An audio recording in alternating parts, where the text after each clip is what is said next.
Estimados estudiantes, muy buenos días. El día de hoy vamos a revisar las respuestas a la autoevaluación de la unidad 3. Vamos a empezar por la primera pregunta. Nos dicen, es una medida del costo total de los bienes y servicios comprados por un consumidor típico. Cuando hablamos de medida, estamos hablando generalmente de un índice. En este caso, el índice de precios del consumidor. La canasta básica, por el contrario, es el conjunto de bienes y servicios, ¿no? Comprados por un consumidor típico.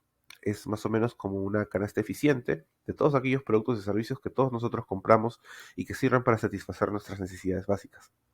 Pero en este caso no vendría a ser esa la respuesta, sino el índice de precios del consumidor al tratarse de una medida.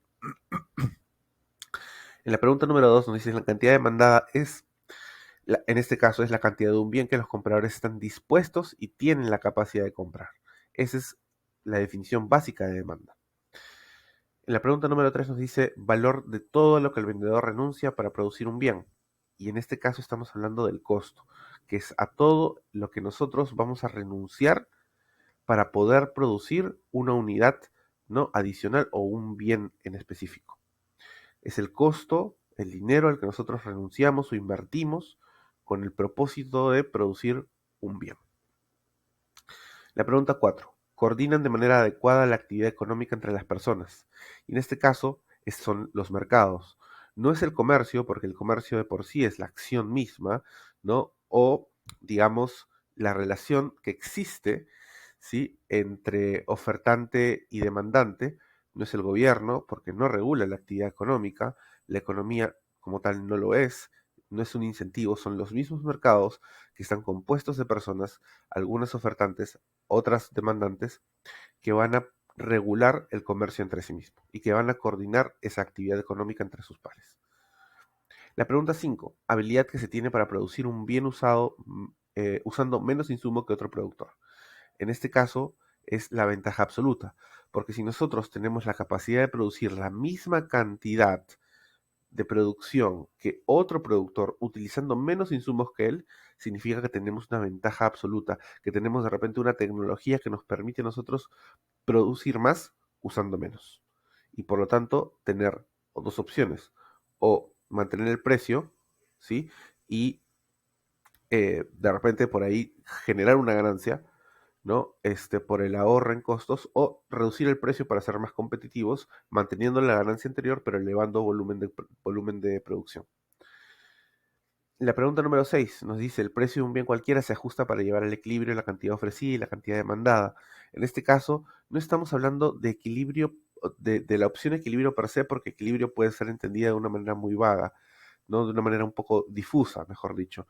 En este caso, la ley de la oferta y la demanda nos dicen que cuando todos los demás factores permanecen constantes, en el caso de la oferta, un aumento en el precio implica un aumento en la cantidad ofertada del bien, mientras que un aumento en el precio, en la cantidad demandada, por el contrario, implica una cantidad menor de demanda del bien. Entonces, tarde o temprano, cuando la oferta y la demanda confluyen, a largo plazo, cuando se detectan anomalías de mercado, lo que sucede es que el precio regresa o tiende a regresar al punto de equilibrio para tratar de compensar esos excesos tanto de demanda como sobre stock, o los excesos de oferta, también llamados demanda insatisfecha. La pregunta número 7 nos dice, es el estudio de cómo las familias y las empresas toman decisiones y cómo interactúan en mercados específicos. Aquí estamos leyendo familias, empresas, qué cosas son ellos, o qué somos nosotros. Somos agentes del mercado, pero somos agentes individuales del mercado. Y al hablar de individuales estamos hablando aquí de la palabra microeconomía.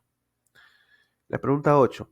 Es el grupo que determina la demanda del producto. Sencillísimo. Los compradores. Somos los compradores los que vamos a determinar qué cantidad del producto se va a comprar. Nosotros no estamos obligados a adquirir un mínimo de un producto por mes.